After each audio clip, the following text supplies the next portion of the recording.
In entering upon this course of instruction, each of you should, so far as possible, lay aside for the time being all previous theories and beliefs. By so doing, you will be saved the trouble of trying all the way through the show to put, quote, new wine into old wineskins, end quote. Luke chapter 5, verse 37.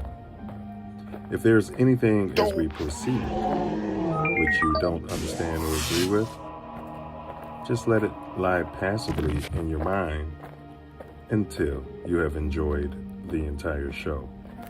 For many statements that would at first arouse antagonism and discussion will be cleared and easily accepted a little farther on. After the show is over, if you wish to return to your old beliefs and ways of living, you are at perfect liberty to do so. But for the time being, be willing to become as a little child. For said the Master in spiritual things, quote, except ye become as little children, ye shall in no wise enter into the kingdom of heaven, end quote. Matthew chapter 18, verse 3. If at times there seems to be repetition, please remember, the Self Love Show is a lesson, not a lecture.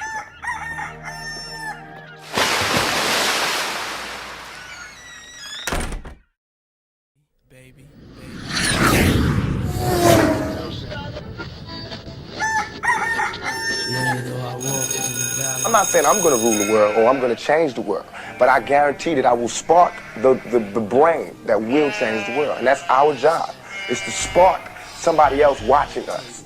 We might not be the ones, but let's not be selfish, and because we're not going to change the world, let's not talk about how we should change. 24 years ago today, iconic rapper Tupac Shakur was shot here in Las Vegas. The rapper was shot inside of a BMW while stopped at a red light on Koval and Flamingo.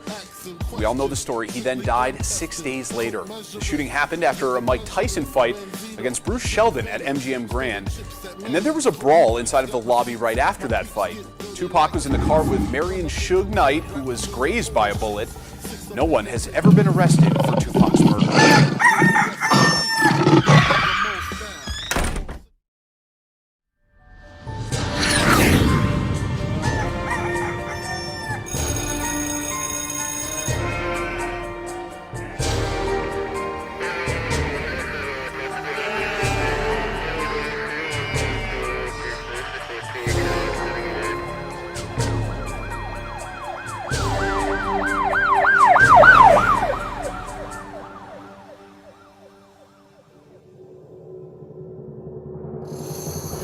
Block right here.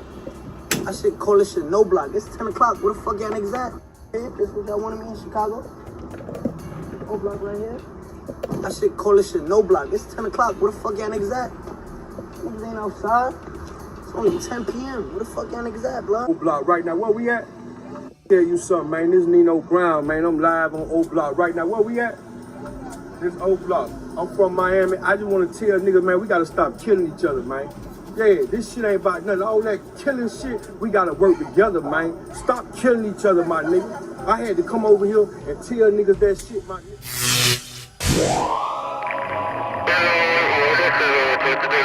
I'm right here.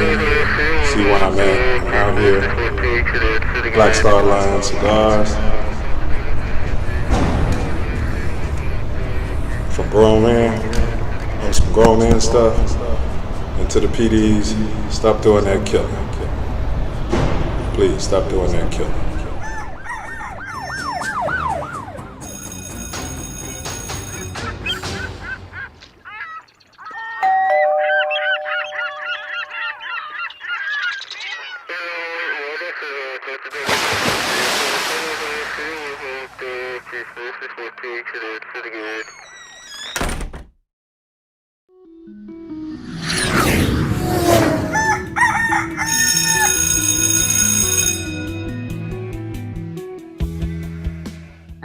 And even in this instance, if I could be a service to a 9-year-old girl or a 19-year-old woman or girl who wants to be a woman, is to really remember that self-love is the best way that you can receive love from anybody else, because it's coming from you. A lot of times we forget that. We look externally for this love. We look externally for this feeling of validation and adoration and approval, and it has to come from within.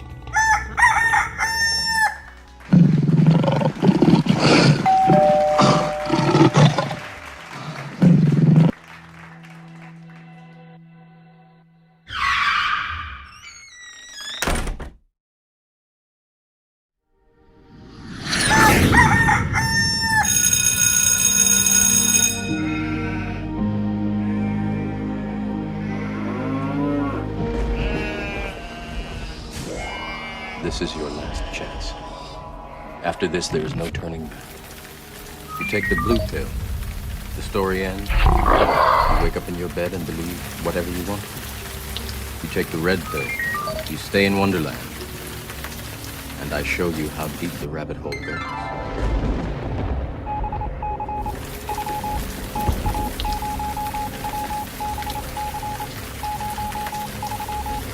Remember, all I'm offering is the truth, nothing more.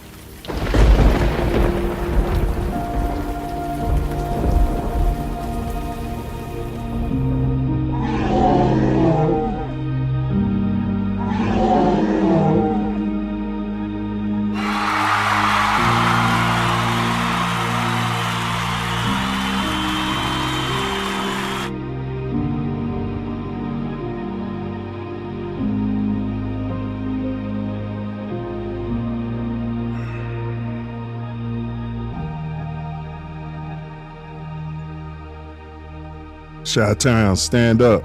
Music, please.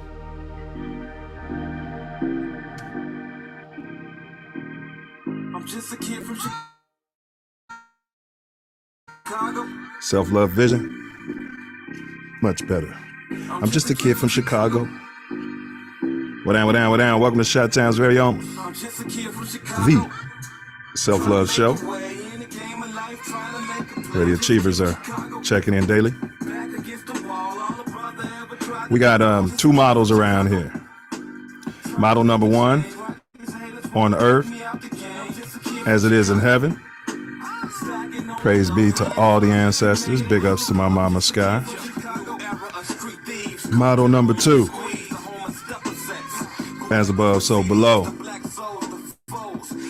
Right now, we can be found, Malcolm, exclusively on our YouTube channel, This Ain't That Network. And as we say, TATN. Yeah? This one, your co-host, Nia Mills, also known as Self.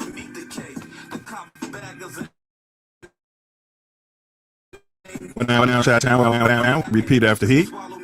I am stronger than my excuse. I am stronger than my excuse. I am stronger than my excuse. We are live. Today is my favorite day of the month, 3/9/2022, Hump Day. And as always, we love to acknowledge that you cats could be any place in this vast and magnanimous universe. And thankfully, we all Scooter chose to be here together. Here together. What down, what down, what down, brother Wordsmith? What you manifesting today, bro? Man, you know me. I'm manifesting love. What you manifesting? Hey, ditto, man. Pure, magnanimous, unfettered, often harsh, sometimes tough, but love just the same, Brody.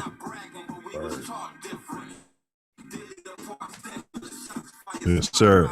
Yes, sir. Love just the same. Hey, what's been going on in your neck of the Chi? Crazy weather, bro. Crazy weather. And they ended the mask mandate in the CPS in schools. Oh, okay, so they're okay with the kids getting COVID? I think they don't want to get sued. Let's see. Follow the money, honey. Follow the money. That's what they say. All right. Well, that's good news, I suppose. That's good news. We're coming out of the Peter pandemic and entering the Peter endemic. Hey, so what we got today for y'all who never checked in? As always, we do the Self Love Show quote of the day. And then our MGD video, that's Moor Growth and Development. That's our platform. Takes less than 1 minute to run that. And then Self Love and I, we unpack or break down a video. It's a segment we call Tattoo Tyranny. And we discern if it's tyrannical or not.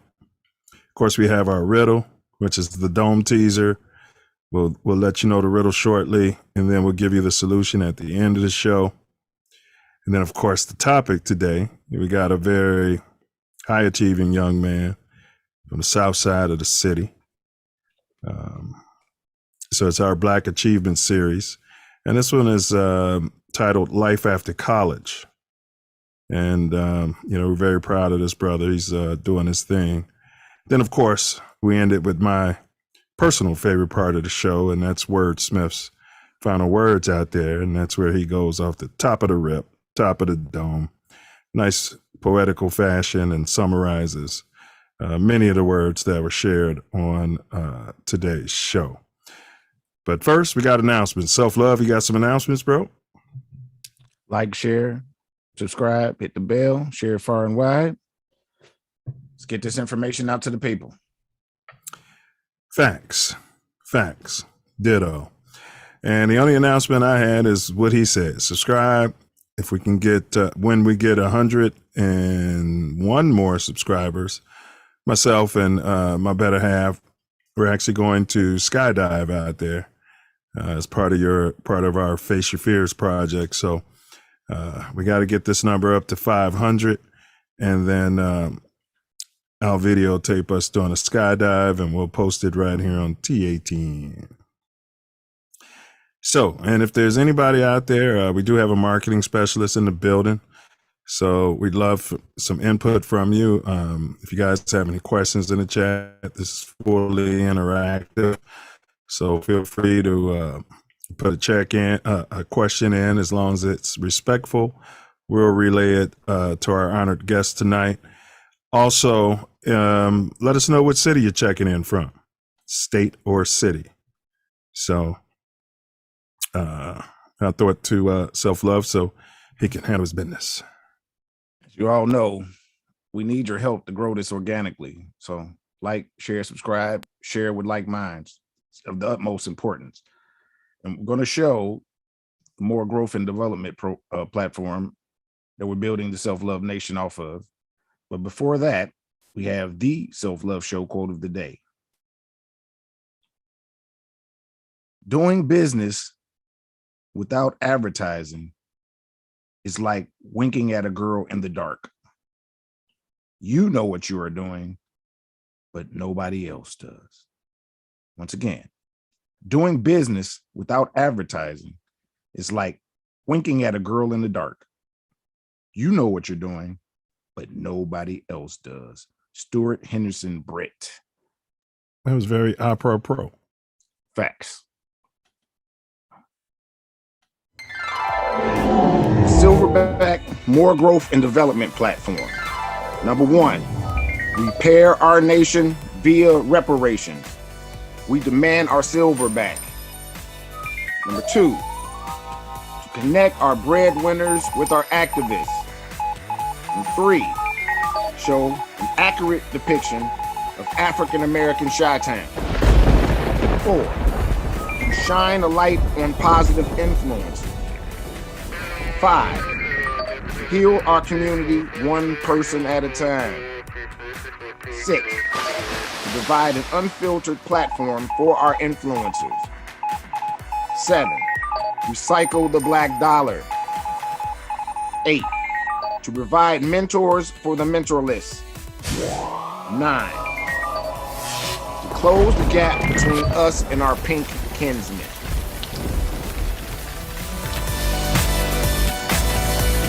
Numero nuevo.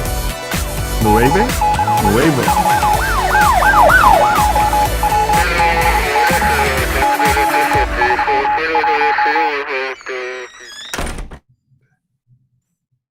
That's right.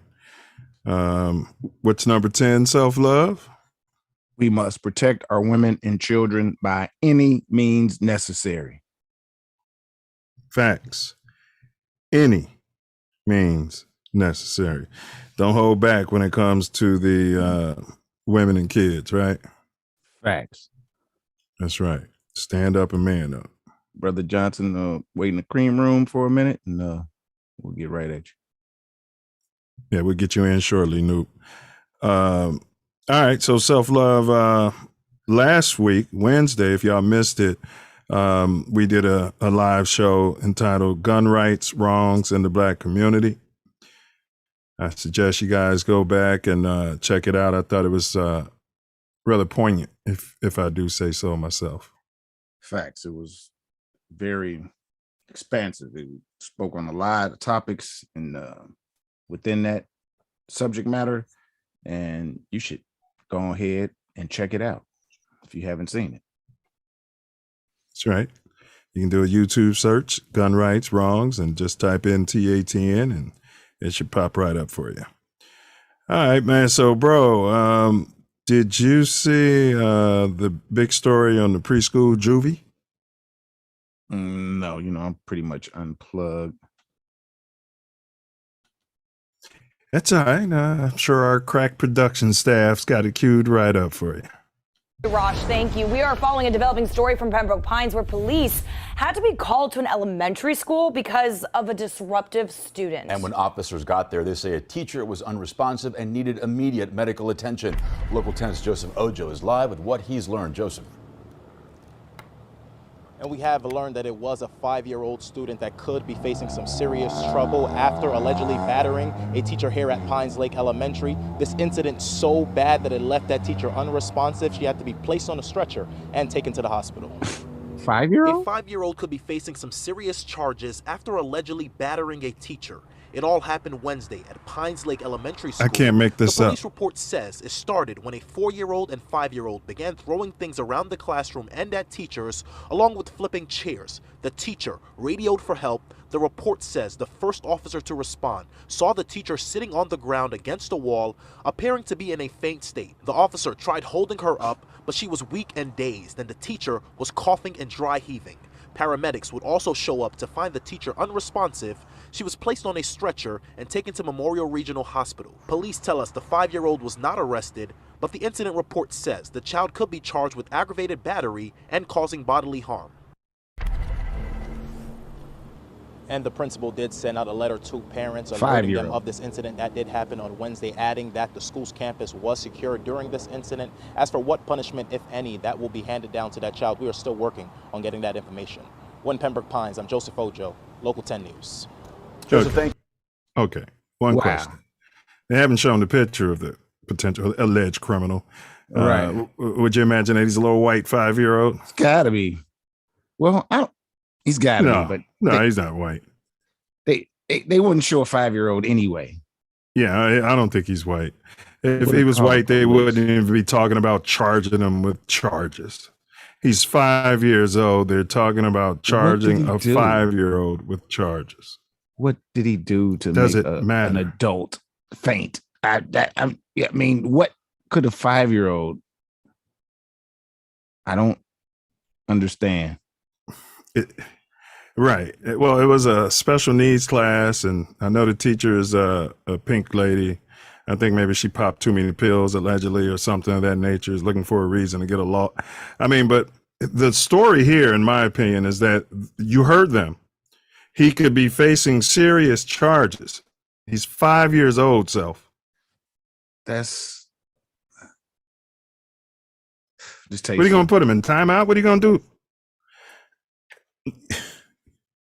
Trying to keep We've been calling schools pre-prison.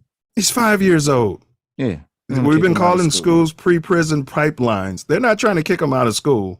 They're trying to find a way to charge him with charges, bro. This is why I posted it. You heard the news story. He could be facing some serious charges. They're talking about criminal allegations.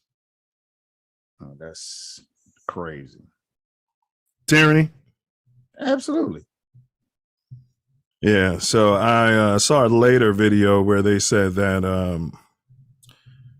they're not going to charge him, but the DA is still looking into it. I mean, what jail do you put a 5-year-old in? This is, I don't even want to talk about it because apparently I'm overreacting to this whole situation.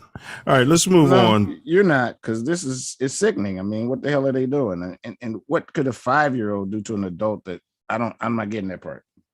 I don't know. Maybe he threw something and hit the adult. I really don't care. I don't care if a 5-year-old shot her in the head. I don't care. You cannot charge a 5-year-old with criminal charges. The 5-year-old is in theta. They don't even know what they're doing, and he's in a short needs, a special needs class. What could the teacher be doing to those kids to make them attack her? That doesn't make sense. None of it. 5 years old. I mean, in special needs. Obviously, I'm gonna move on because we could talk about this all day. All right, let's move on. They do put regular kids in the special needs class when they're melanated. They will do that. So, but he probably was not. He might have deserved to be there. I don't know. He was giving them problems at the school. They said.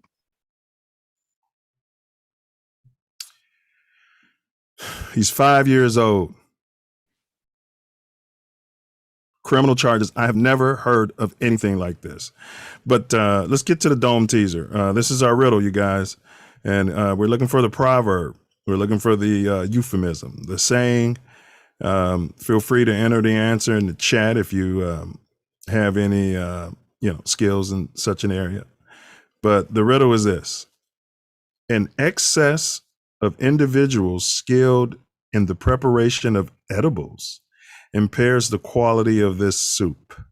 What is the proverb? What kind of edibles? That's what I got stuck on.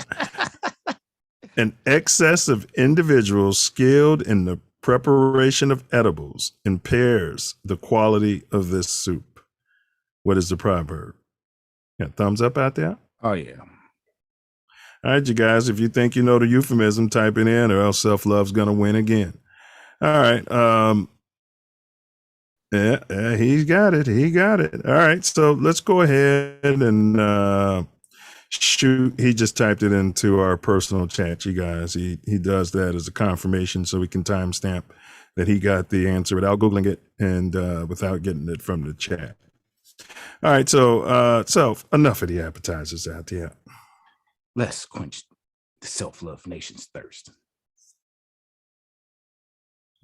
All right, production. We're going to run a minute of that promo video, and we're going to get this good noob in the building.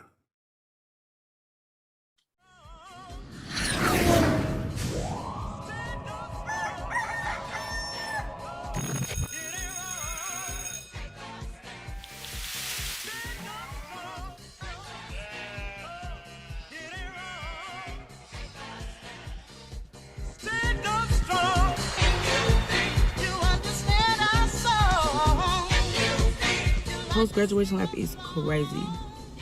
Like, it's so crazy. Finding a job is so crazy. Finding somewhere to live is so crazy. Everything is just so crazy. If you're going to buy a car, if you're going to go back to school. And so next week, Self, we got a friend of my family, also a beta noob, coming in the building. We're going younger with our demographic here. Great. Just recently got his master's degree, but he's a recent U of I grad. Dan Johnson. He's a marketing specialist. So here I am, 22 years old, working at McCann Erickson in 1990. And I was the only brown face that you would see. It made me feel special and uncomfortable. Marketing specialist with Google at this point, huh? Yeah, it's gonna be a grand conversation. It's gonna expand the whole situation. The agency in Production, question please contacted reduce me volume. about the role, told me kind of all the details, but what they didn't tell me was Coming to the building, we got University of Illinois at Urbana-Champaign undergrad graduate. That's where he earned his degree. He also earned his master's degree from University of Illinois at Urbana-Champaign. And as I mentioned, marketing specialist. He's a current graduate of grad school. He's working for Google right now. And he has an interest in brand strategy and marketing research. He believes that innovation and creativity are both integral parts of a successful company. Yeah, we're going to see if we can hire himself to promote our show. He's got a track record of increasing retention and revenue through his various experiences. Volunteers, he's been on the political campaigns as well for our new Kwame. And we're proud of this young man. So we're bringing to the building Daniel Johnson, marketing specialist.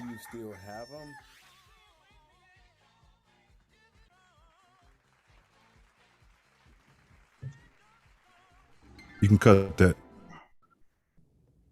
Yo. Welcome, Noop. And we appreciate here. you for doing this. I know it's going to be an expansive conversation. I'm looking forward to it. Yes, sir.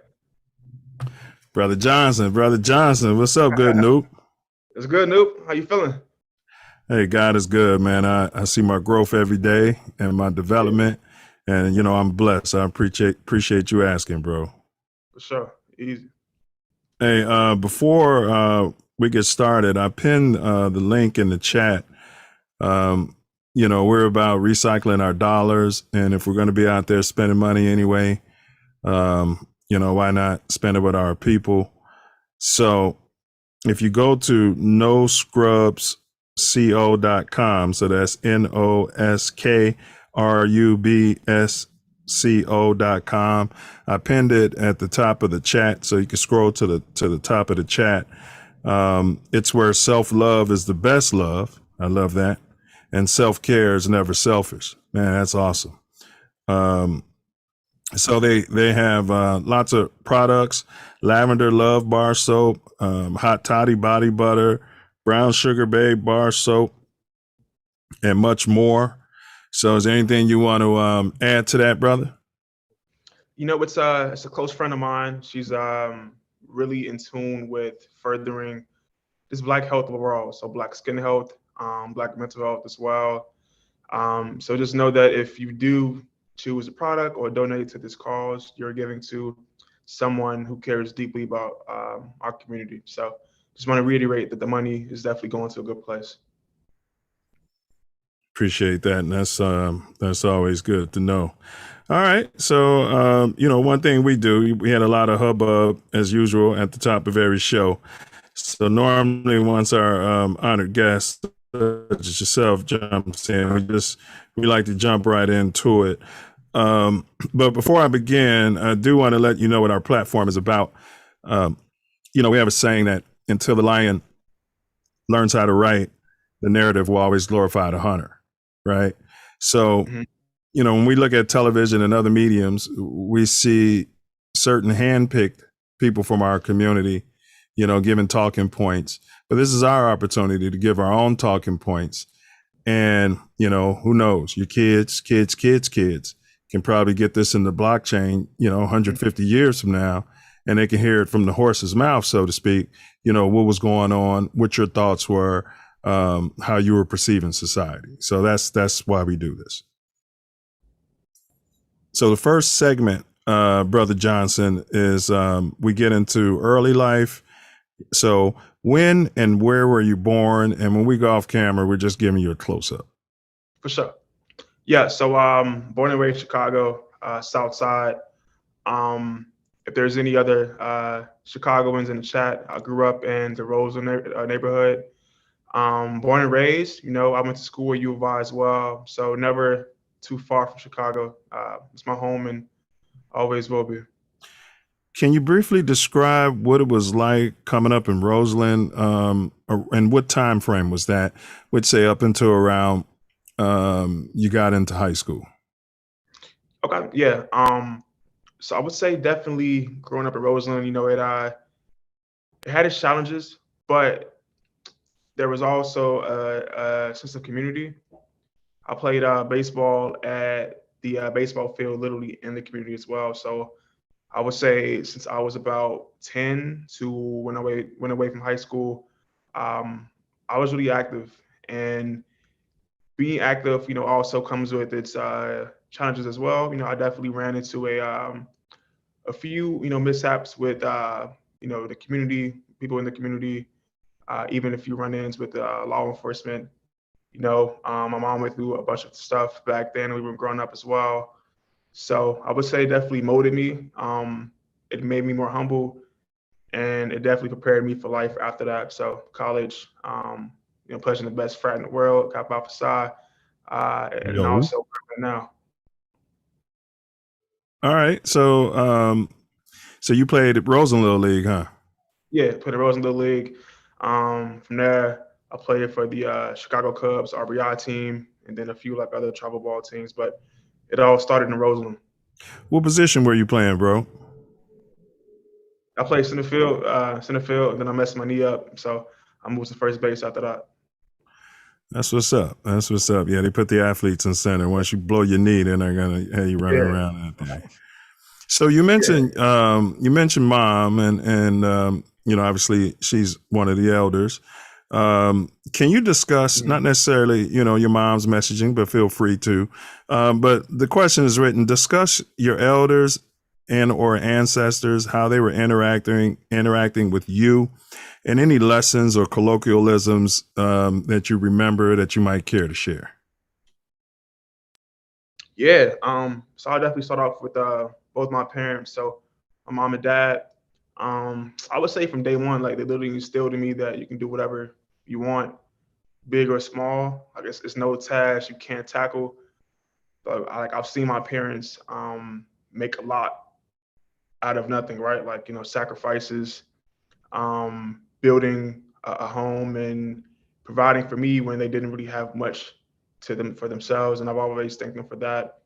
And then I also had a few other mentors. So my first baseball coach, Philip Montgomery, he's actually one of the Noops as well. He also instilled in me those same things. And I would say growing up in Roseland, the saying it takes a village. I would say that's something I've seen firsthand. Whenever there were little kids, or even myself growing up, the elders in the community and the older folks definitely took us under their wings and made sure we were on wherever track we wanted to be. So I would say if there is ever any sayings I got from growing up, it's literally that you can do whatever that you put your mind to. That's a good one. That's a real good one. Nice. And it does, in fact, take a village. Yeah.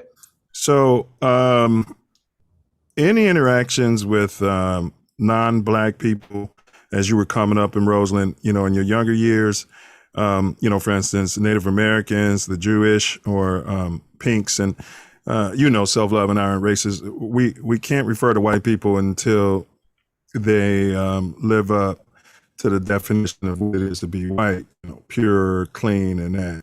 So there's a subset of them that aren't showing that. So were you having any interactions with them, and who were they? Were they teachers, police? Yeah, good question. I was actually very cool with someone who owned the neighborhood store. And I remember growing up, he literally give me free food, free snacks, give me a little something extra to take back home to my family. And that really stood out to me as a little kid. I didn't really know what was going on. I'm thinking he just being, nice or whatever, but it was literally a deeper meaning to that. He saw my parents, he saw how hard they worked, and he just wants to look out for somebody that he knew that hopefully one day will return and give back to the community as well. Then I would also say back in high school, I had a few teachers. They weren't Black, but they did the best they could. Now that I'm older, I realize the true divide, or like what it really means to feel racism or feel microaggressions. And I had a couple of teachers that made it so that I didn't feel them as much.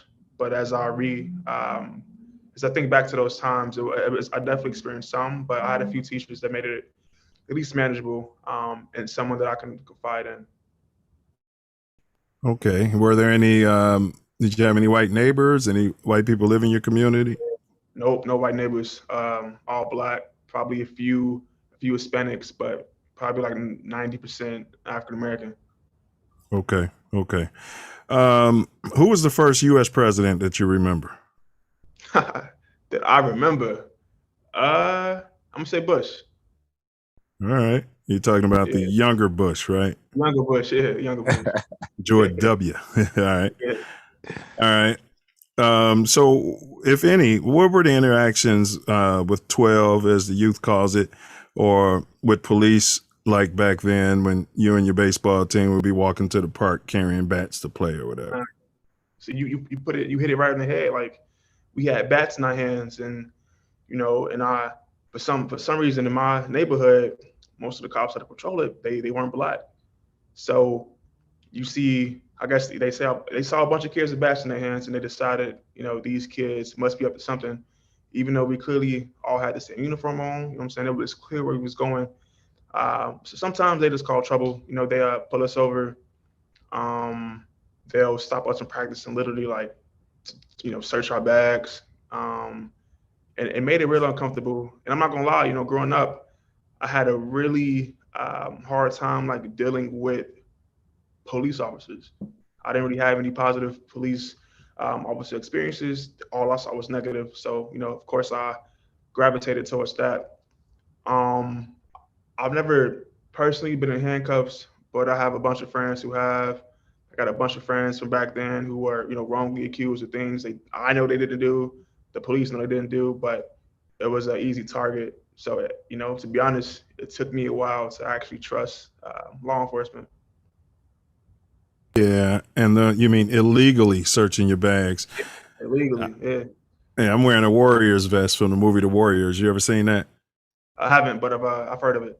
Yeah, you got to check it out. But there was a baseball crew, and I guess those police thought you guys were the baseball crew. We're going to walk around in uniforms with bats. All right, let's push past that. Speak on churches and their influence in your community, if any. Yeah, for sure. I come from a very religious family. My mom went to church every Sunday, volunteered at the church weekly. I was really close to the pastor at the church we used to go to. It was definitely something that I honestly took for granted at that time. Having a pastor that believed in you, believed in your parents, believed in your mission, that was great growing up.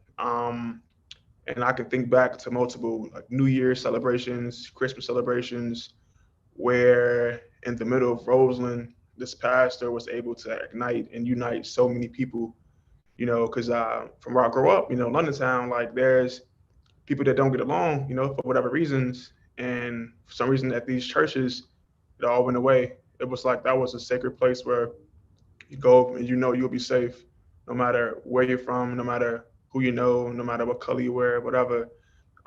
So churches definitely had a positive impact on my life growing up. Yeah, in London town, I think it's time we changed the name. It was probably named when people from London literally were living there and working on the freights and at the factories and stuff. But all right, well said, well said. When did you get a sense of our city getting, because you said there was a sense of community and it felt like a village, the elders would be, talking to the entire community. But when did you get a sense, if you could put a year or something you remember where you said, man, Chicago's getting a lot more cutthroat and ruthless and violent.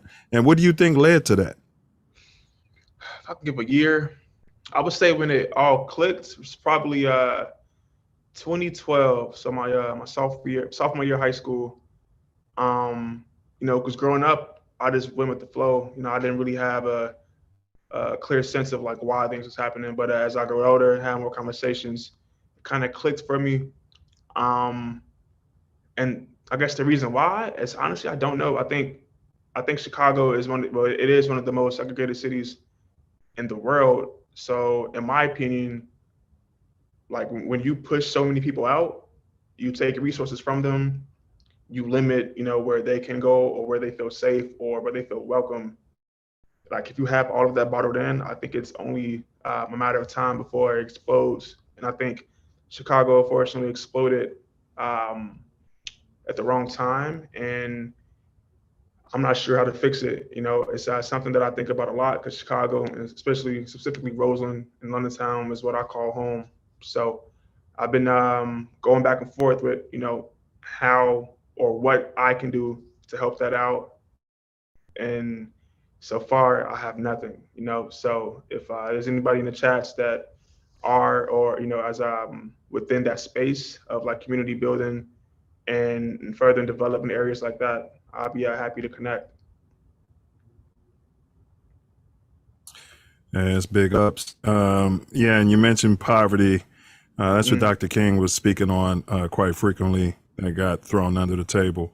Lack of resources and opportunity. And 2012 is when that drill music, I don't blame music, but when things started, the violence started being marketed as well. So, all right, I'm gonna toss it over. Well, go ahead. I'm gonna toss it to yourself.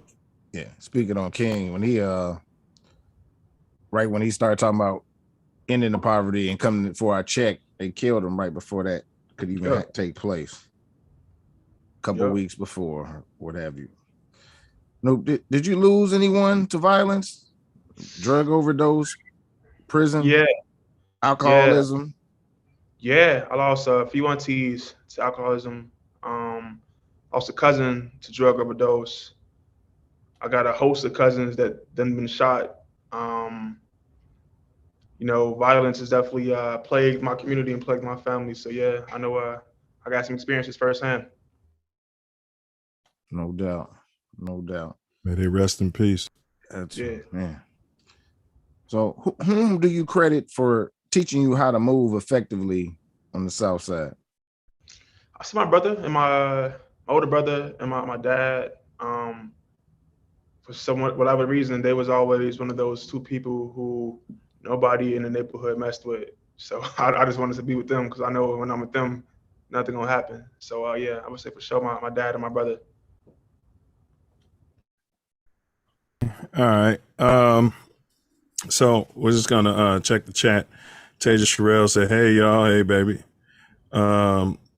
Tyrone Jackson said, "Love yourself in the back of the bus where the driver can't see you." Yeah, this guy's weekly with that. But he also added, "Public schools are an abomination," and I think he's commenting on that video we ran. Yeah. Public schools should be abandoned. They've become prisons. The teachers are overpaid. Well, I disagree with the overpaid teachers. But the students are underserved. I agree with that. Schools are Marxist indoctrination camps. Wow. Okay. All right. So now we're going to move into the foundational questions. So we ran a video called the Moor Growth and Development Program. It tells you what our platform is about. And to your assertion, you don't know what to do. I mean, from what I've learned, you can get your boots on the ground, which I know you are that type of guy, but put your mask on first. Like when you're in an airplane, they tell you if it goes down, save yourself first. And then at least pull one or two up with you. We can only save them one at a time. And if everybody does that, then the problem would eventually, fix itself. But what's your take on reparations being paid to the foundationally Black Americans? That's tough. That's a good question. I think it's well overdue. I think I was just talking to somebody about this. Like, Black people, we set the standard for a lot of movements. I was telling someone yesterday that like clout, right? Like Black popularity should literally be something that people pay for. I've seen over the past few years, Black people blow a product up overnight on social media. Think back to the Popeye chicken sandwiches. Think back to the Capriccio sangria from 3 summers ago. Think back to all the music, all the viral dances you see on TikTok. Think back to Black culture, period. Like we've been pushing that movement. So I feel as if we're owed it. If it'll ever come, I'm not sure, but I'm for it. And I've had some actual tough conversations with people that aren't, within our race. I'm not gonna say the race. And it's been a tough thing to juggle, but I think it's overdue, and I think we have proof to show it. Well said. And I think you're speaking on that Black swag. Everything, Yeah.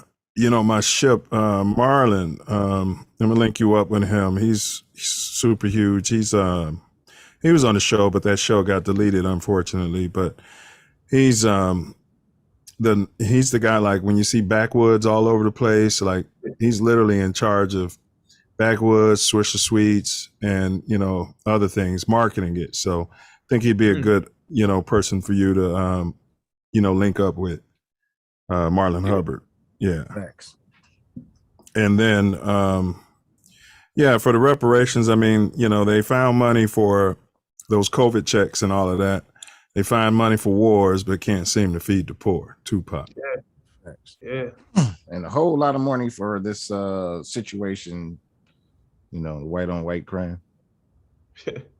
Yeah, and the what epidemic are we in now? The fentanyl and all of that, the opioids. They're gonna have money for that. All right. Any myths or stereotypes regarding Black men or women from our city that you want to speak on or address?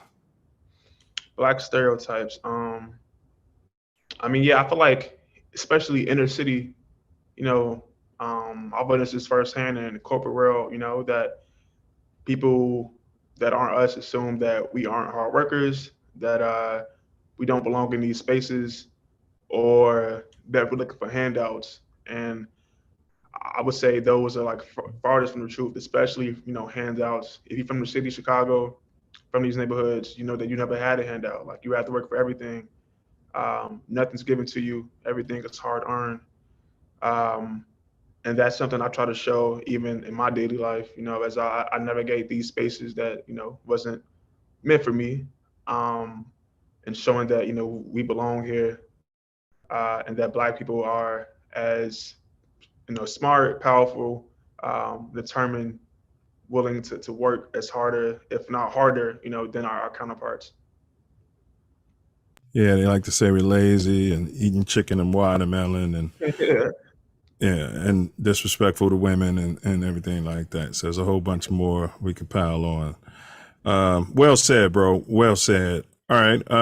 What would you like to see us do as Black Americans to prosper physically and holistically? I say don't. So especially like Black businesses. Like I got a bunch of friends that make clothes, right? And I even struggle with this, my own, like within my own self. Like I'll go buy some designer, but I won't help my friend out who's been working hard on his brand that I know is quality.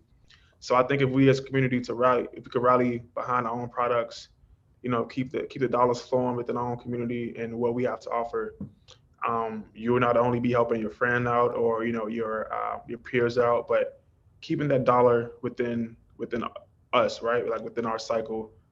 I think over time, hopefully, that'll pick up. And also, I think building equity. I think we not even just like a Black person or like a Black people thing, but like people in general. Like I feel like we throw a lot of money away to things that aren't an asset, and more so liability.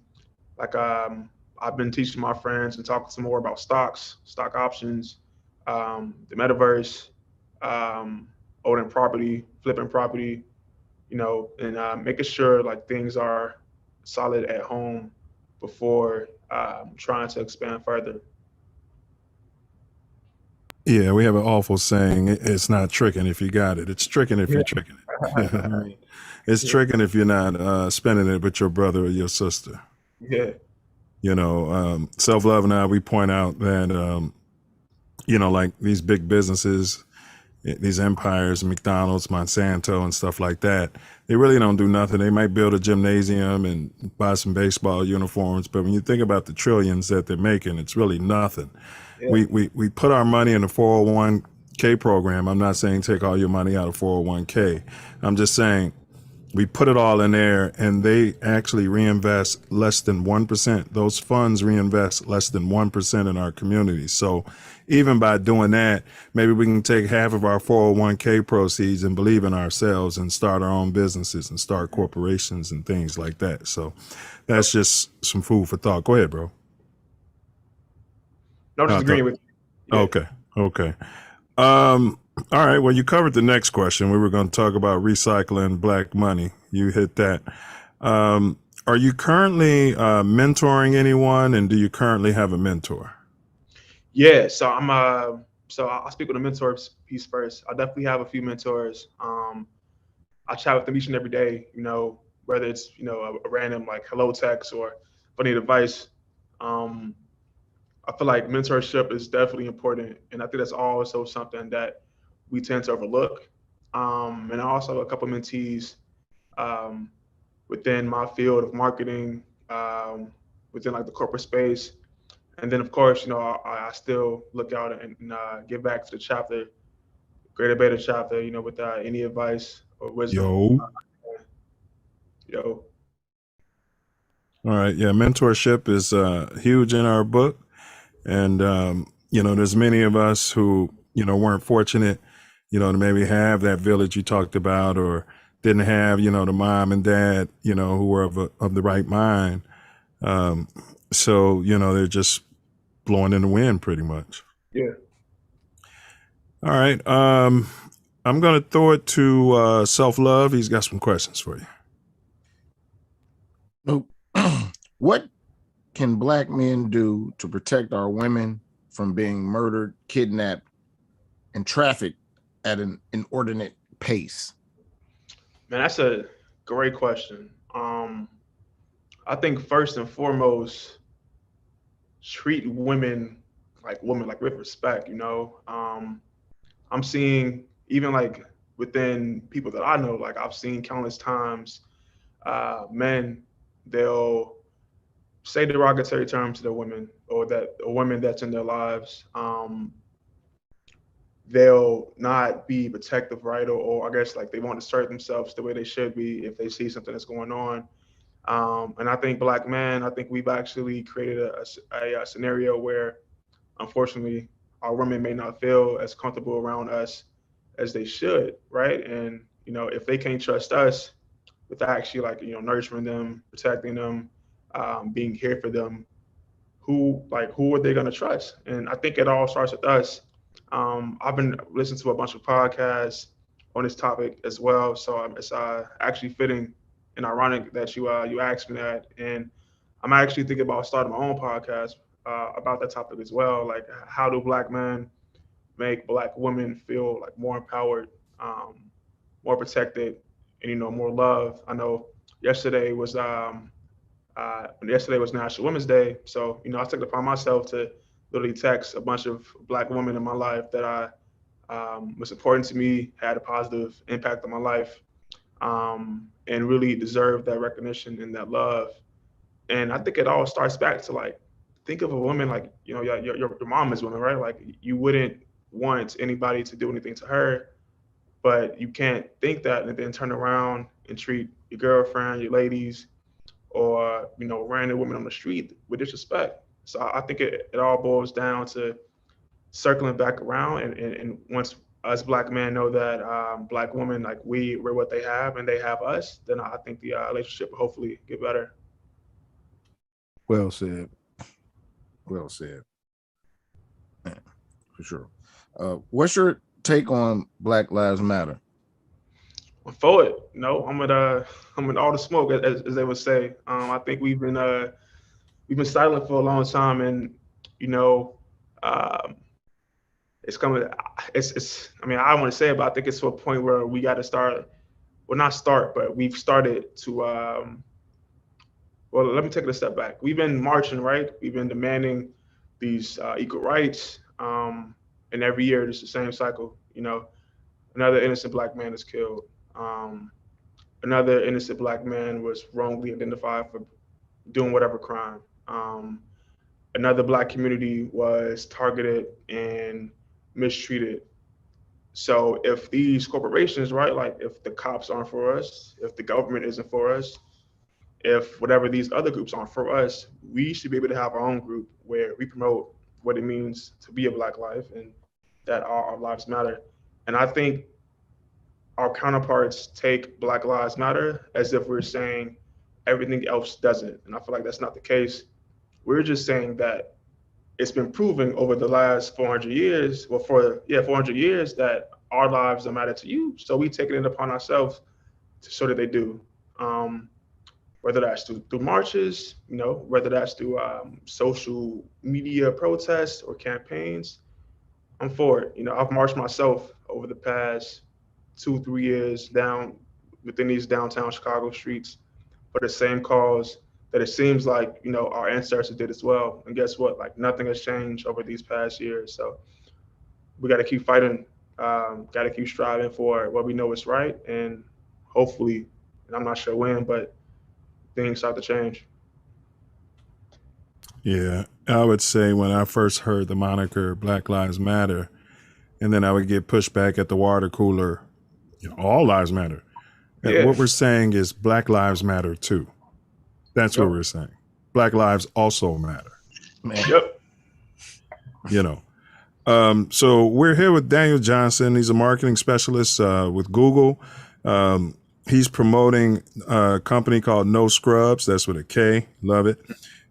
We pinned the link so you can shop.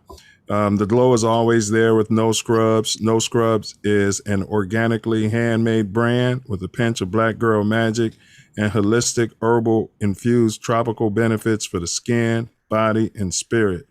No Scrubs is yoni friendly and unisex. So men and anybody that's gender fluid or what have you, feel free to use it as well. And I did pin the website in the chat. It's NOSK as in Kappa, RUB as in Beta, S as in Success, C as in Charlie, O.com. So Self Love Nation, let's get out there and support.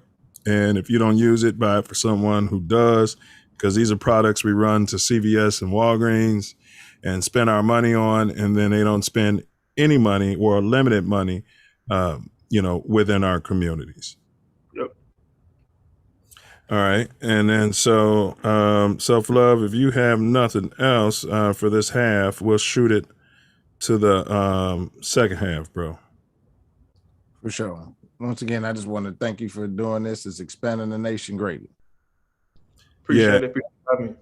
And Brother Johnson, we take a 6-minute break. It's halftime, so we're gonna kill your camera and you can stretch your legs out or what have you. See you in 6 minutes, Noop. Let's go.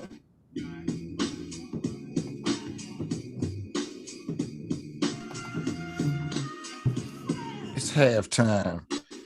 Thank y'all for being here. Y'all know how we do. Once again, it's the Self Love Show, Black Achievement, Life After College with Chicago marketing specialist Dan Johnson. And you know how we do. We did early life, then got into the foundational questions, and we broke it down. In the second, and we got some great videos for you to check out. And when we come back, we're going to kick into the professional life and expand from there. Halftime.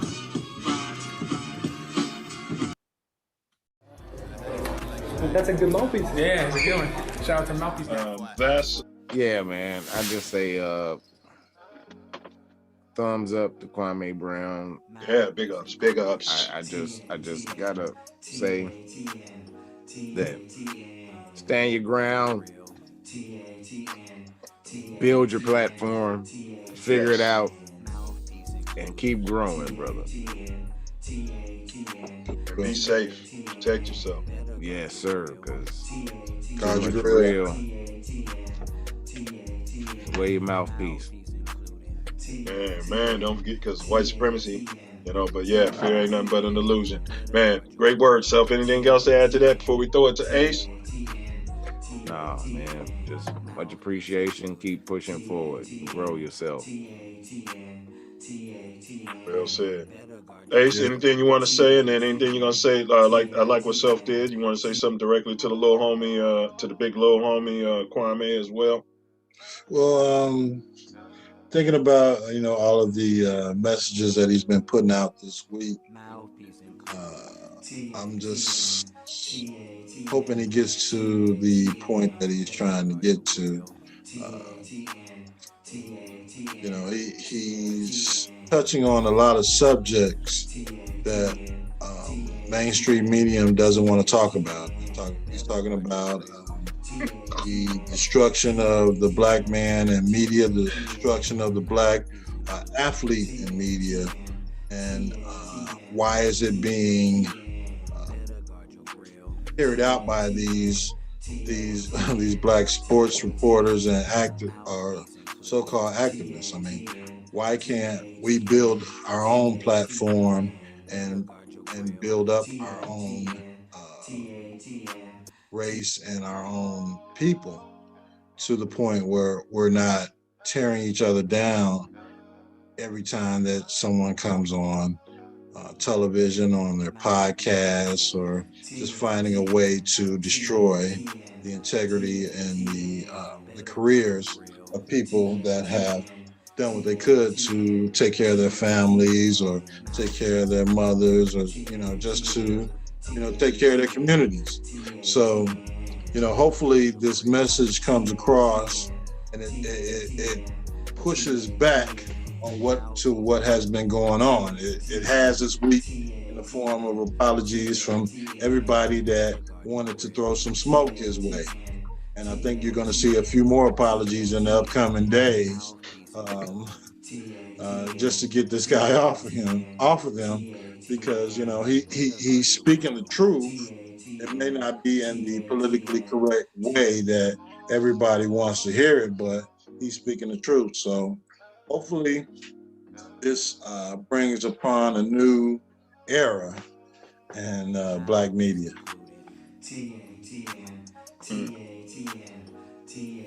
White supremacy is the issue. These fletchings that you're pointing out are tools of white supremacy. Let's not forget, like at some point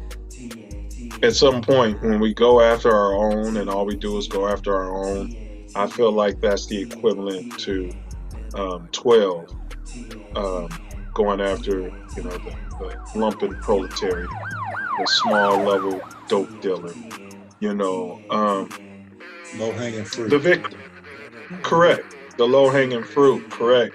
And so what happens is that now we all spend this time just talking about our fletchings and everything like that. The same that you're accusing them of at some point. At some point, it's the same thing that you're bringing them about. At some point, the narrative has to change and go towards what it needs to go towards. Thank you. We're going on 11. Oh, I gotta go see the flower provider album.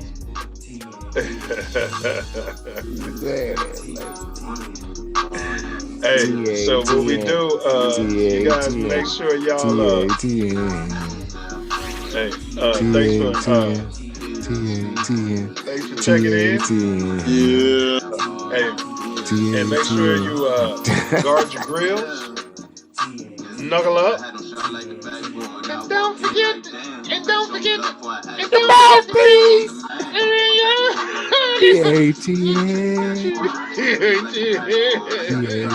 What's going on? This is Cotton. Be sure to subscribe to my channel if you haven't already, because subscribing makes you feel good. Brother, I'm wiping it though. I'm gonna wipe it. I'm gonna wipe it. I'm gonna say, hey. Tori's oldest brother. Between us, Tori made me at Beta, and so he just wanted to say a few words before we let you go here. Okay. Yeah. Brother Thomas, thank you so much for gracing us with your appearance, man. Grateful. You expanded our nation beyond belief. It's just a wonderful thing. And we would like to present you with the Self Luv Show first annual Ernest Lee Thomas Achievement Award. Oh man. It's Oh, apropos that you are the first recipient. And Nope, we call it the Raj. We're gonna call it the Raj. Oh, I love it. Oh man. Yeah, so we have it on order. So it's gonna come here. We're gonna show it to the show, and then myself or Tasia deliver it to you or ship it to you from there. Thank you, brother. Yes, sir. Yeah. I'ma show the world what they don't know. I'ma be the one. I'ma be the one when I'm done. If I made it this far, I'll go higher. If I made it this far, I can make it anywhere. If I made it this far. If I made it this far, I go anywhere. Yo, welcome back to the Self Luv Show Black Achievement Series. Today we're dealing life after college with Chicago marketing specialist Dan Johnson. And we're going to pick up and deal with his professional career and up to date.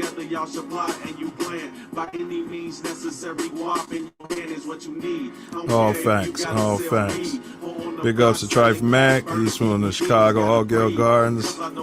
This one is signature songs called Anywhere. And as we say from the Shy, if you can make it in the city, you can make it anywhere. So we're back. Our topic is life after college. And we're with my little brother, Dan Johnson. And so now we're going to get into the professional segment, how you stuff your money bag, so to speak. And moreover, how things were. So explain for, somebody that might be in school now, in undergrad, or they have endeavors, to attend, college. What's life immediately after college, before you got your master's or whatever? Yeah. So life for me before I got my master's is actually a funny story. So I started a job like right after college that I hated. I ain't gonna name drop the company, but it definitely opened my eyes up to what I didn't want to do. So I spent, I would say, the first year actually figuring out like what it is I want to do. I got my degree. It opened doors for me, but it's like the degree is general. So like, how do I figure out like what exactly or where exactly I picture myself in the next, 5-10 years. So I took time to myself to actually think back and reflect on that. And then, I ended up going back to school maybe like 10 months later to get my master's. So I would say for any, aspiring college student, or if you're in college and you're scared about graduating and not knowing where to go or what to do, I say it's normal. You deserve that time off, and don't feel pressured to like rush into anything because you see your peers doing X, Y, Z. It's cool to take some time to yourself as well. Man, that's well said, especially you come from a school like U of I, your peers are doing this, that, and the other, and driving around in fancy whips, and you gotta, stick to your program. Yeah. So you explained, I think you touched on so you went there and you got off into the quote unquote real world, and you left a different world, went to a real world, and decided I'm going back to the different world so I can, be more valuable in the marketplace. But as far as advertising / marketing itself, when did you decide to go into that, and why did you decide marketing? Yeah, funny story. So I came into college as a journalism major, and I had a class with like a well-known U of I professor within like the advertising marketing space. I only took the class because it was the only class open. My freshman year, I needed the hours, and I never forget it. Like that was literally the only class I enjoyed going to my freshman year. Like it literally opened my eyes up to the that world itself, and I felt as if I could really make a difference. Because around that time of 2015, there weren't that many like black leaders in the space that I saw, and every time I saw like black people in a commercial or with like any type of like marketing material, like they all look the same. So I wanted to affect that and have some type of impact on how like they market us, right? Or like market our people. So it all started with a class that I probably wasn't even going to take. And if it wasn't for that class being open at the last minute, I probably wouldn't even be here. Yeah, my ship Marlin, he said when, the reason he was able to take backwoods to what it became, is for that, similar to what you just said. He would be talking to all these non-melanated people, and they really didn't have the pulse of our community. Yeah. He's from the hundreds. And so he, that's how he was able to get his foothold in and put together those programs and tell the corporations exactly what needed to be done, to jump it off. And with you being a younger guy, I mean, I know you have some tools, that we're going to touch on. So, but before we go there, what has your experience been like in quote, unquote, big corporate? What's that been like for you? It's been rough, So I've been I'll say prior to my current job. So I've been at Google for a year and a half. And that's been great, but it was definitely rough getting there. Navigating the space that I touched on earlier that like, it wasn't for us, So I had to knock down a few doors. I really held tight to my mentors, asked them for advice daily. And I definitely had to work twice as hard as my counterparts. So, I'd be lying if I say it was easy because it wasn't. But I'm loving what I do now, and I think it was well worth the work that I put in. Okay, what's the sense of how qualified or the equity of how qualified black professionals, and we can even say black men, are treated in these corporations? I would definitely say again, making sure that or doing what you can do to have your voice heard. I fortunately haven't experienced this myself, but I have countless of black friends who, within their current jobs, their ideas were being taken. They weren't given credit. They felt as if they were doing all this work, but like nobody was paying attention to them, no matter how great or how big or how grand their project and their opinions were.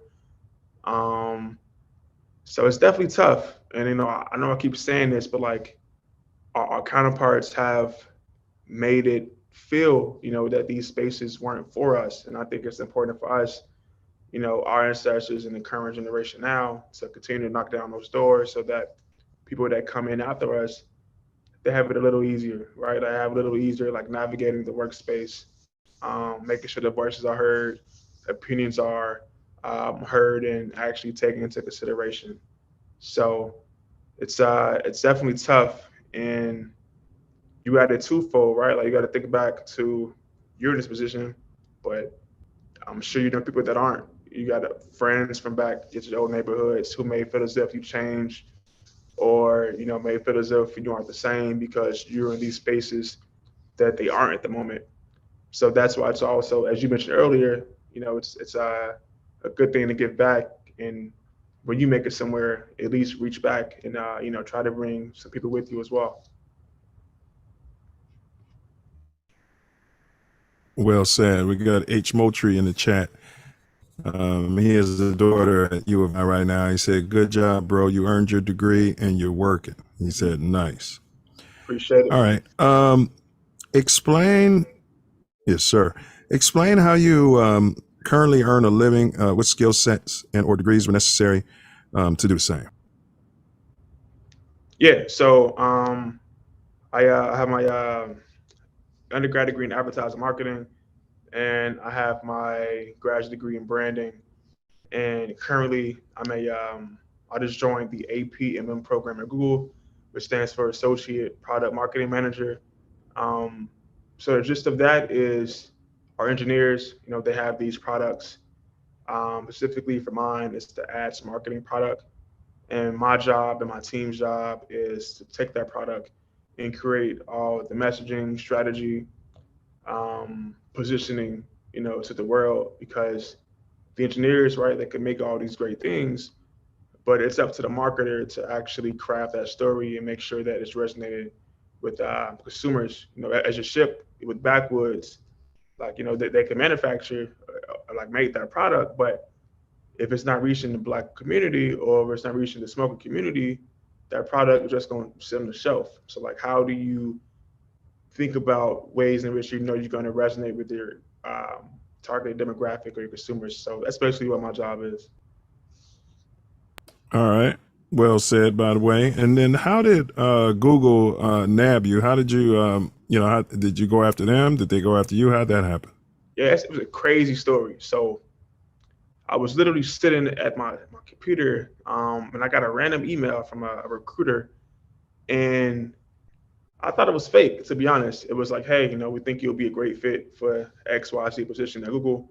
I think you should apply, yada, yada. So I thought it was fake. So like, I let the email sit for like 2 days. And then at one point I'm like, you know what, maybe it's not fake, like, why not me? So before it was too late, I decided to apply. And then within the next 14 to 21 days, I was hired. So it was definitely bizarre. It wasn't something I was expecting. I applied to Google back in undergrad before I graduated, didn't get it. So when they reached out to me, I just knew like it was too good to be true, but it wasn't. It was all God and all hard work, and here I am still today. Man, and your parents didn't name you Punpuki Laquay, and so the name like Daniel, like my last name, they don't really know what color I am. But not saying we shouldn't have our ethnic names. I'm just not saying that should matter. But it's weird. That promo video I made, I didn't have this conversation with you, and there was a young lady on the video who said almost the exact same thing that you said. Somebody reached out to her, and she didn't think it was real. Yeah, yeah. And it's crazy, right? Like, why didn't I think it was real? Like, why didn't I think I was worthy of getting reached out to? I don't know. Because there's a lot of hackers and BS artists and criminals out here. We live with that trauma, but we have to overcome that. So I'm glad you did, bro. Professionally, don't lose your job. But professionally, what does your professional end game look like in a perfect world? Yeah, in a perfect world, I want to create a space where, well, I guess my dream in the game is I want to create a space where, like, whether you're a minority, so not even just Black, but like women, different other ethnic groups. I want to create a hub or like a program for minorities to actually train themselves in advertising marketing, get more of us interested in the field, and blow that up. It's definitely something I want to do within Google. So I'm just trying to figure out how to navigate those things. And then I guess aside from that, if I can have my perfect role, I would say staying at Google, but also having a musical, or like not a musical, but like a helping out with marketing for different music genres, I guess, like different companies. I'm a big music head. So if I could find out a way to blend those two, that'd be my perfect. Really? Yeah. Did you hear that, Self Luv? DNA music? Really? Yeah, I heard you. Yeah, well, we'll talk about that. That leads me right into the next question. Since you have a goal of doing this, what advice would you give for a young silverback? And silverback is two words. We're silverback gorillas, but silverback, that's two words. And gorillas is like GUERILLAS. Because, you know, they're going to cut our check. We're going to get our silverback from this government and these corporations. So what advice would you give to a young silverback interested in your profession?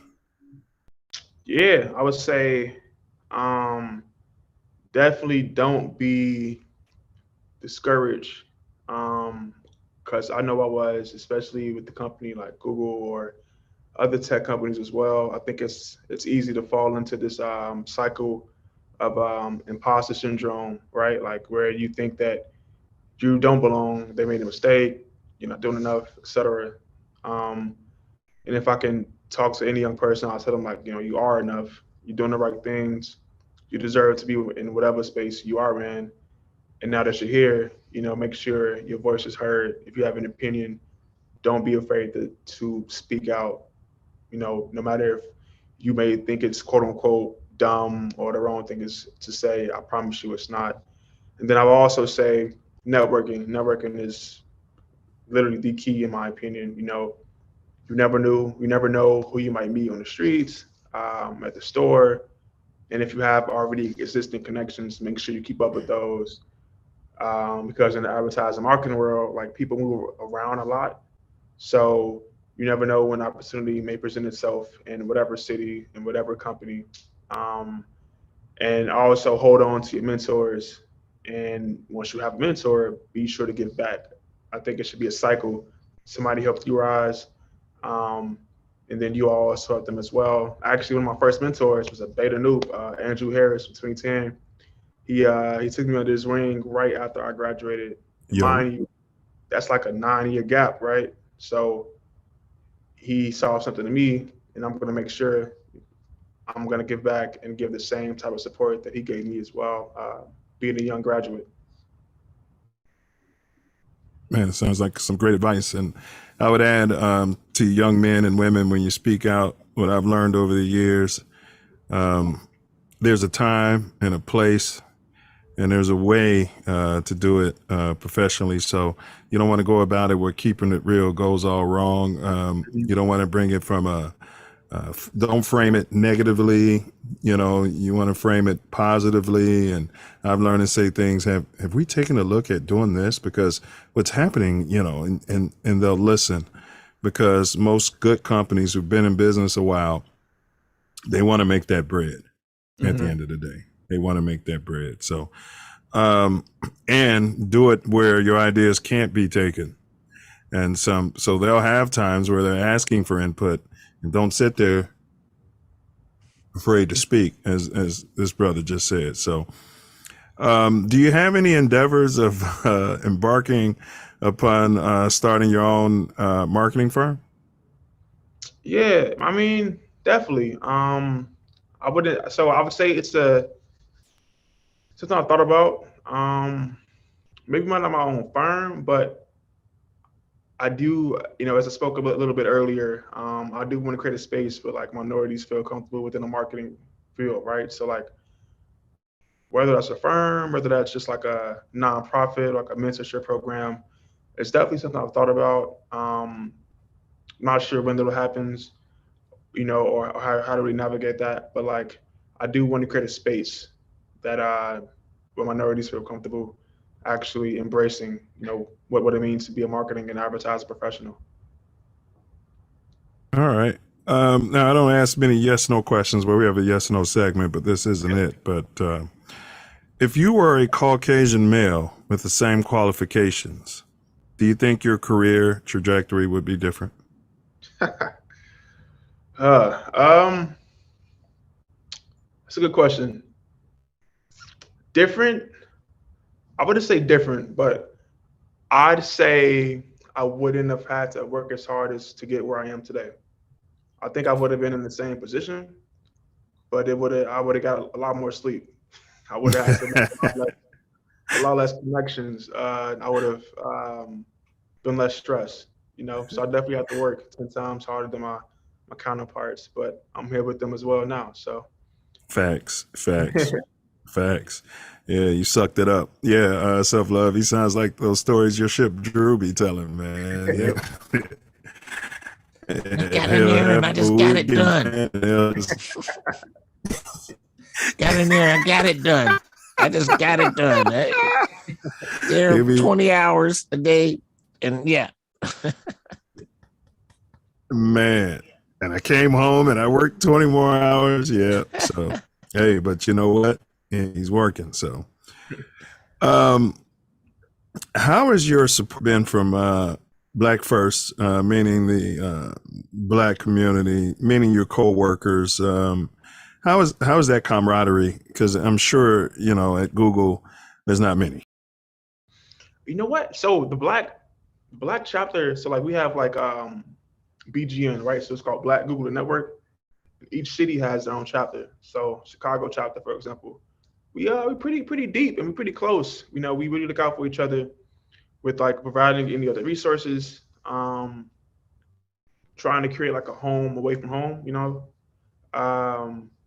make sure we're hanging out outside of work and just making sure we know what's going on with each other. Hey, Briscoe was actually the president, or like he's the chapter lead for the Chicago chapter of Googlers. So, he definitely makes sure that I'm good. We got another beta noob there, Cleasy, he's there as well. So I would say the Chicago Black network is at Google is pretty dope. And yo, both those brothers. Yes, sir. I'm gonna throw it to Self, but before doing so, H Moultrie in the chat asked a question. Do engineers and he didn't specify what type of engineer. I don't know if he's talking about a janitor, civil engineer, electrical engineer, what have you, but I think he's talking about engineering. Do engineers make more money than marketers or vice versa? And then it's to Self after you. I'm not sure actually. I mean, maybe, but I would say that Google does a great job of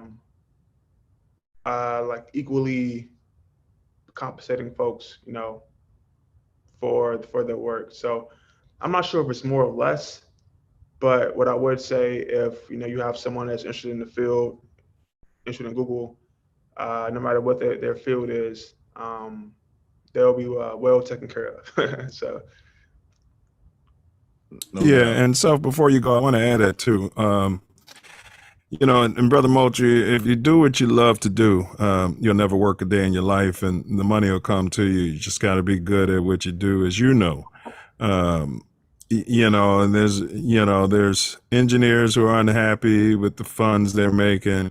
Mm-hmm. But if you're upper echelon and you're well qualified, you're going to get your bag. So, facts. Brother, how have you used your Southside upbringing to propel you upward? Great question. I would say growing up on the South Side, and I guess speaking back on what I learned from my parents, is that never giving up, and also working hard for whatever you want, need, etc. And I take that throughout my professional career, throughout other personal endeavors I got going on. I would say the South Side of Chicago is definitely a place. I know you guys mentioned it earlier. If you can make it from the city, you can make it anywhere, right? So I take that to heart, and I use that to guide myself. No doubt.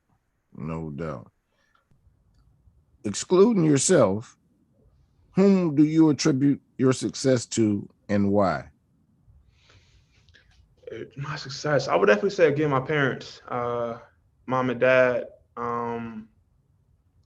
Again, watching them create so much stuff, or sacrifice for me to make sure that I had a good upbringing, I had a good life.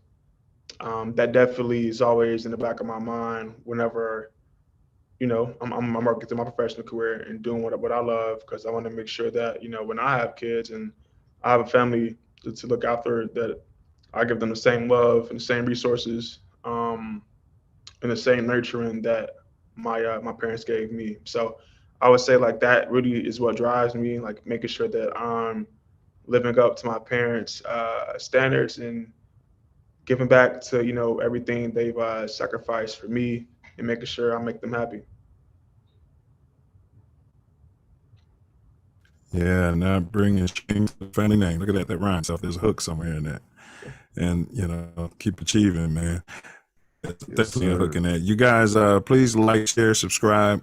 This video, after it's live, you can always just click the link and watch it tomorrow, the next day, next year, what have you. It's not going anywhere, so feel free to share it with anyone who hasn't missed this live. We're sitting here with marketing specialist with Google, Daniel Johnson. And I put his link of the company that he is promoting tonight at the top of the chat. So you guys are spending money anyway. Let's click that link and rotate some of our money. You can buy, your loved ones, maybe your daughter's graduating from the University of Illinois, coach, some organically handmade branding with a pinch of black girl magic and holistic herbal infused topical benefits for the skin, body, and spirit.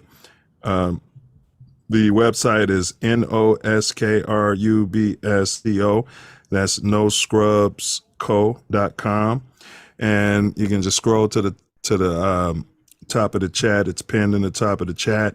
Click that link, and I'll also put it in the comments at the end of the show. Let's support Black business. So, Brother Johnson, it brings us to, I love this segment here. Segment 4. These are esoteric questions. Remember your kids. Imagine if you can watch a video of your great-great-great-grandfather answering these questions. And we feel like you're a soul, you're a spirit, and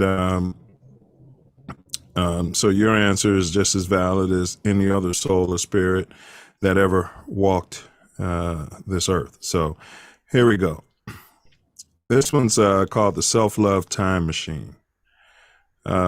So imagine if Self Love had a time machine and he took you back to your 9th birthday. And 9-year-old Dan Johnson, at 9, you would have been Dan. You're sitting there on your 9th birthday and your parents say, make a wish and blow out the candle.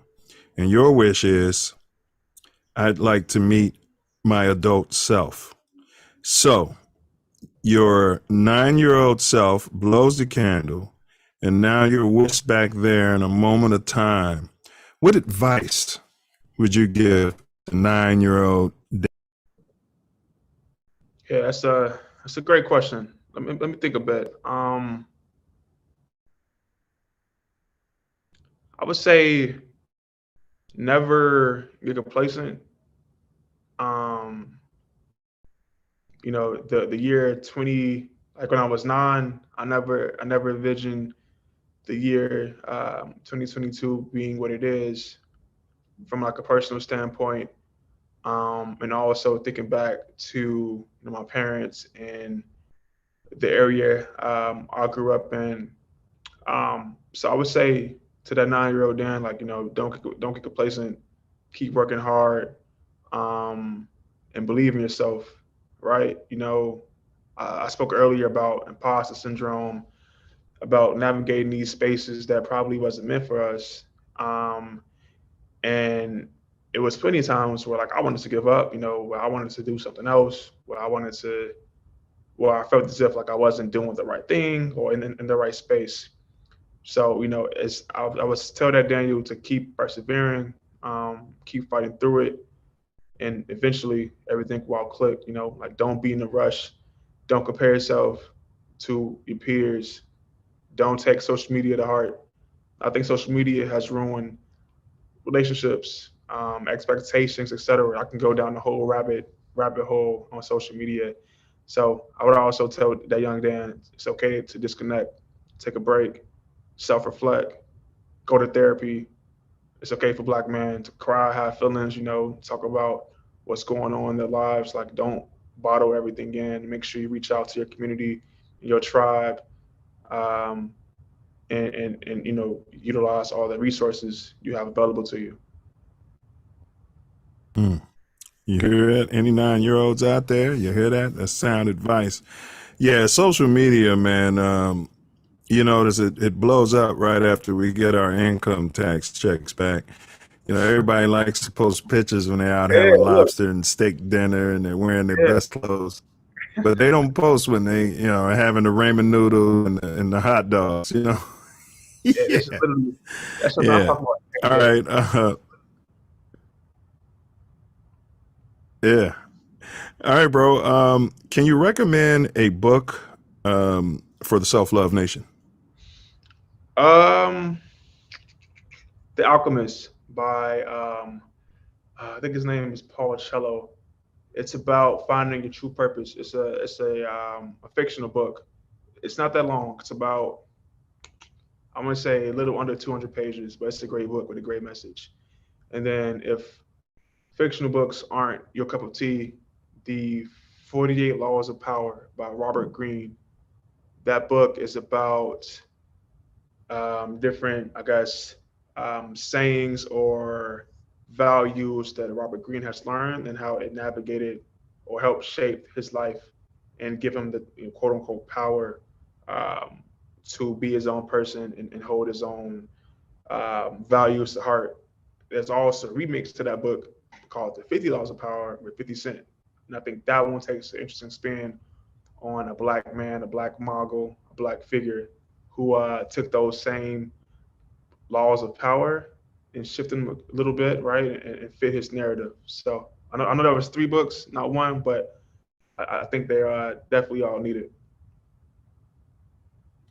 And the more the merrier, and 3 great books. Well, I personally haven't read The Alchemist, but it's been recommended on this show before, so I definitely have to write that down. I haven't read 50's book as well, so I can learn how to turn lead into gold. All right, so now I don't want to assume here, because when you assume, you make a donkey out of you and me. But maybe you haven't started your world travels as of yet, but I'm sure you've traveled here and there. So the question is, recommend a black-owned restaurant. Doesn't have to be in Chicago, but feel free.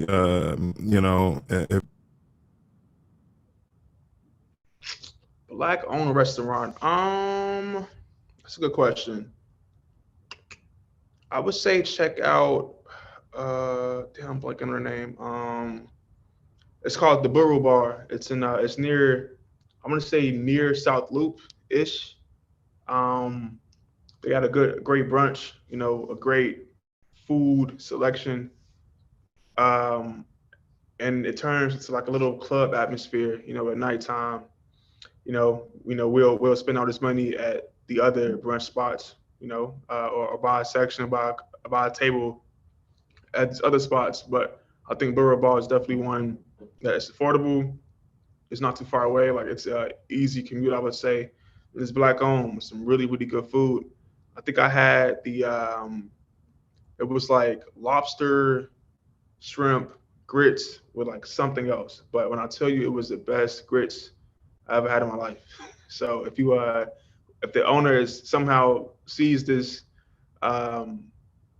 keep doing what you're doing there. I think it's a great spot, and I think it'll continue to grow. So it's called the Burro Bar. I can, once the video goes live, I can send out the address and like the actual spelling for the place.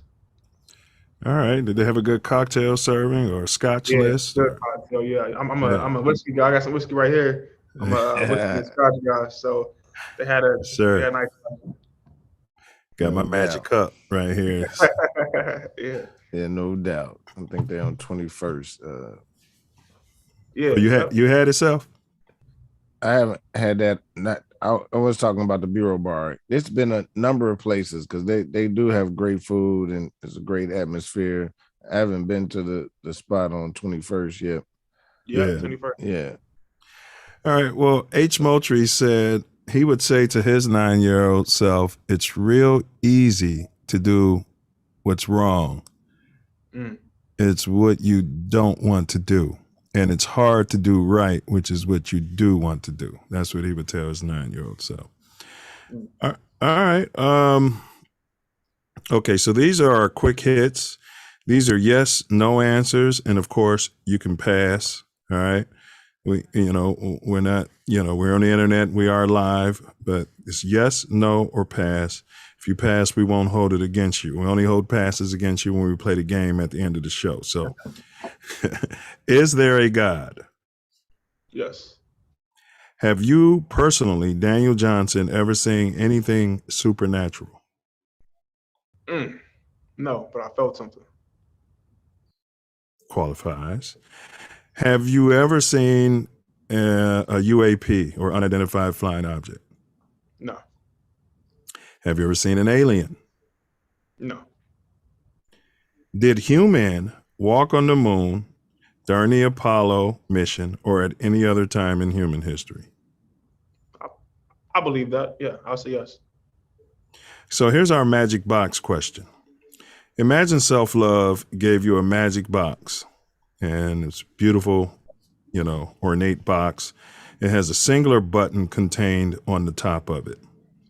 Now, God forbid that the person or persons whom you would have the most difficulty living without contracted a rare and terminal illness that was painful, and they were suffering dearly from it. And according to all the doctors, death was imminent. What if self-love informed you that if you simply press the button, this person or persons would be 100% cured and out of pain? But there's a genie in the bottle. But at the same time, a person whom you do not know, you've never met, and will not meet, would then suffer the same fate as your loved ones or loved one. Do you press the button? Damn, that's good. That's a tough one. I'm sorry. Yeah, I do. All right. I mean, at least you're honest. All right, here we go. This one's not yes, no, or pass. What's the meaning of life? I think the meaning of life to me is you only get one. And I think we all have a expiration date, right? And we don't know when that date is. It can be tomorrow, it could be next week, it could be the next second. So I think making sure that you making yourself happy and prioritizing your own mental health, your own well-being over pleasing others. If you live a happy life, I think you live a righteous one, no matter how long or how short it can be or will be. All right, that was part of the Sermon on the Mount. Yahshua said, enjoy life when he was talking to the people. Enjoy life. Okay, so now, is there anything that we haven't covered that you want to speak on? No, I think you guys did a great job of having a lot of dynamic and impactful questions ready. So I think we touched on a lot, and I think it was a great conversation. So nothing on my end. Yeah, and I want you guys to know this guy went through the dark with a blindfold on. He didn't request the questions as many guests do, and if you request the questions, we don't hold that against you. So he did that raw. All right, so as we wrap up, we play a game with all of our guests. Okay, I know you've read the Bible or studied the Bible and went to Bible school, what have you, Sunday school. So this one's our Noah's Ark game. So I'm going to give you a pair of people or things, and then just pick the one that resonates with you. All right. It's a verbal ink blotch test. So what you want to do is do it as quick as possible, because you want to get through 12 of these within 60 seconds. Got it? Okay. Yeah. You can pass. You can pass up to 2 times without losing the game. All right? Okay. Here we go. Barack Obama or Michelle Obama? Barack. Muhammad Ali, Michael Jordan? Jordan. Kanye West or Nas? Yeah, Kanye. Malcolm X or Martin Luther King? Malcolm X. The Black Panther Party or the Democratic National Committee? Black Panther. Defund the police or refund the police? Pass. Anarchy or tyranny? Anarchy. The big mega church pastor or a politician? Woo. Politician. He's honest. B.I.G. or Tupac? Pac. You said Pac? Yep. Pookie, gun-toting, drill rapper type, killing people for money, or the police? Pass. It's your last pass. Elder Watson Diggs or Earl B. Dickerson? Diggs. LeBron James or Kobe Bean Bryant? Kobe Bryant, easy. That's it. You got 10 points because you had 2 passes. Okay. All right, great job, man. So that wraps it up.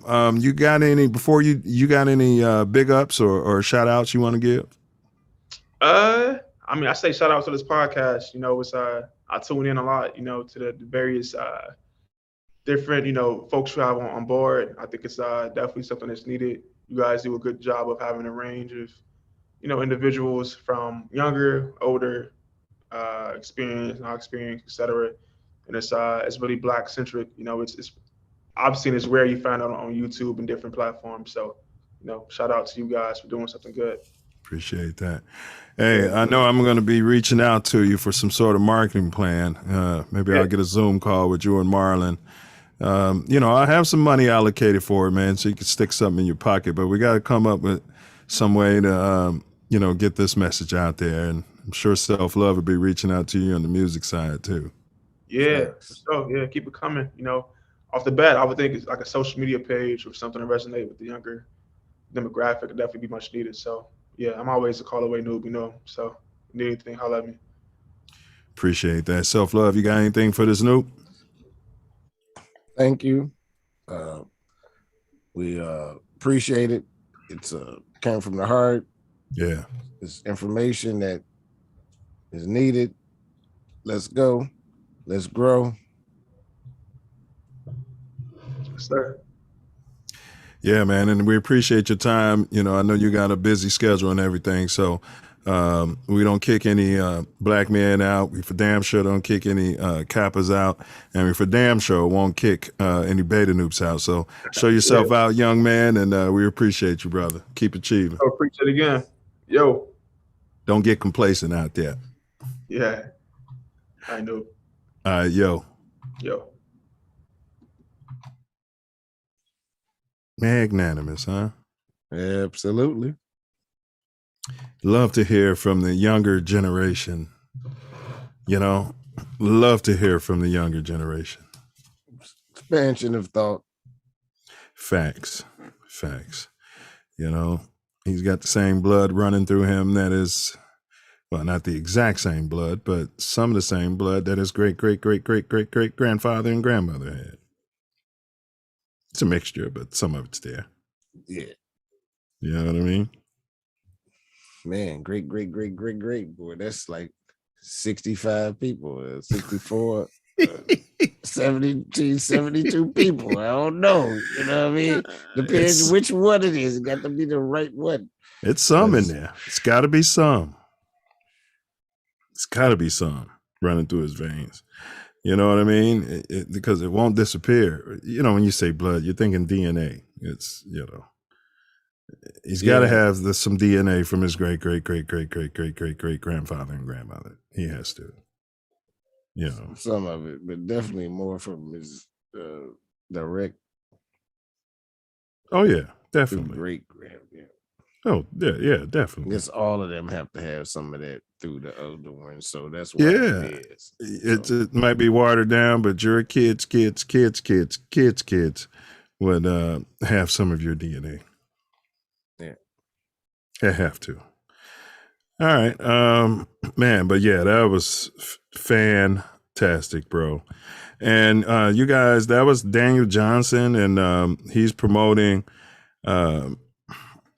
Yeah, the business that he's promoting is called No Scrubs. No Scrub. Well, it's called No Scrubs. The business. No Scrubs is an organically handmade brand with a pinch of black girl magic and holistic herbal infused topical benefits for the skin, body, and spirit. You know, our melanated skin is drying up because we're using all this hand sanitizer and washing your hands. You know, it's a good thing, you know, due to COVID. No Scrubs is yoni friendly and unisex. And I did pin that link at the top of the chat. If you guys are going to support, I know I will support, purchase maybe a lavender bar of soap, something for the wife, you know. So you guys rotate your money, support black business. Facts upon facts. Yeah, absolutely. All right, so the chat was lazy once again. No one responded to the riddle. I'm going to repeat the riddle. What up, Ace? What up, Omni Overseer? I see y'all out there. Thanks for your support. Let me repeat the riddle, and then I'll have Self Love, the Riddler, answer it for everyone. Here we go.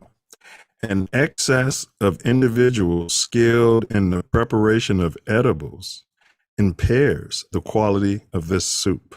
What's the proverb? Self Love. Too many cooks spoil the soup.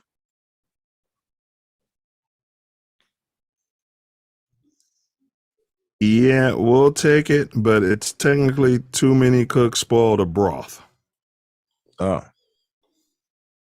Yeah. Broth. Yeah, but we'll take it. It's not We'll right. take it. We'll take it. Yeah. Well, I mean, you know, hey, soup, broth, it's, you know, potatoes out there. You know, no one in the chat had the pride to use their dome, use their fingers and type it into the chat out there. But yeah. So Self Love. Next week we have a show right up your alley on March 16th. The date may change. I'm starting a new work schedule that I'm not privy to yet. I think we should be good though. We should be good because it's a training situation. So, but I'll let you know, Self Love, and we'll get a promo video done. Let you guys know the time. But on 3/16, which is my beloved mom's, rest her soul's birthday, we're covering the transatlantic slave trade. Fact or fiction? Transatlantic slave trade. Fact or fiction? Wow. Yeah, we got a lot to unpack next week.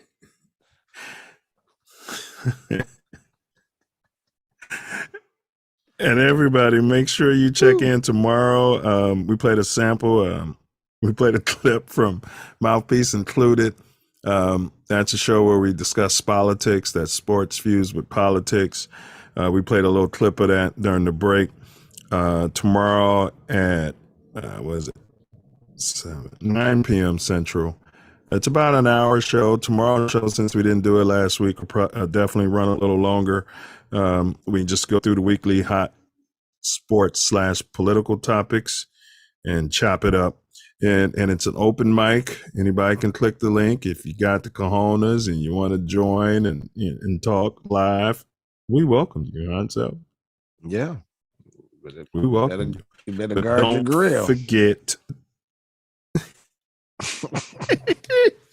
Yeah, if you show up, then don't forget to bring your mouthpiece. All right. We don't debate on the Self Love Show, but We can and will debate on mouthpiece included. Enough of my yapping. I'm going to turn it over to this brother on my left to close us out with my personal favorite part of the whole shebang, and that's Self Love's final words out there.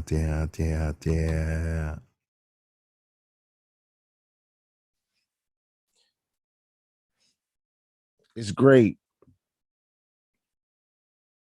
to expand upon your thoughts. Remember, all the battles that your people fought. So you can walk around or tell them to bring it on.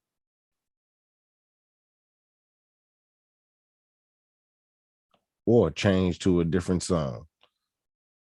That's why it's good to know what you know and hear from the young.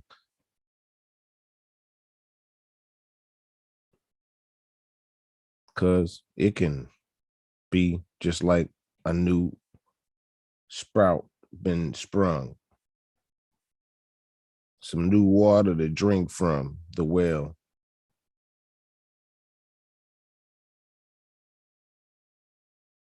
If you're not too ignorant to listen.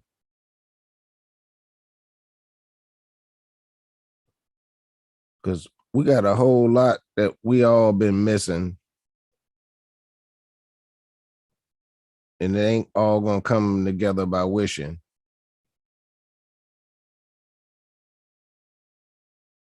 We gotta make it happen. Because marketing is a whole lot of the situation. And we got people in place to change the way our images been facing, degrading, displacing. It's amazing. Because even if they change the way they look at us in cognitive dissonance, still won't let me trust. Because they say they're going to do better and it's still just the same. It goes through a thing. Like, what set do you claim? Educated. Underrated. Y'all come to the set like it's anticipated that I'm going to pull a move. But y'all the one pulling the move because y'all pull it on us all the time and it's setting a groove. Ignorance at its worst.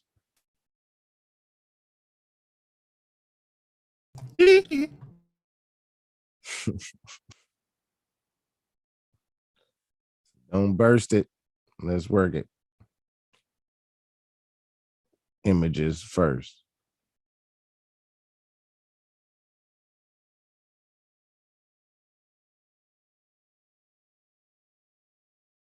They follow our lead, everything, and still have us live on TV, make us bleed or can't breathe. Words.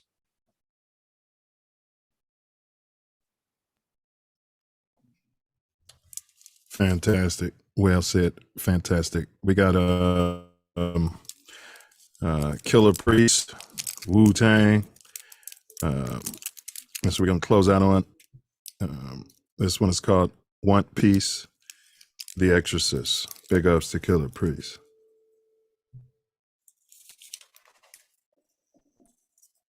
Big ups.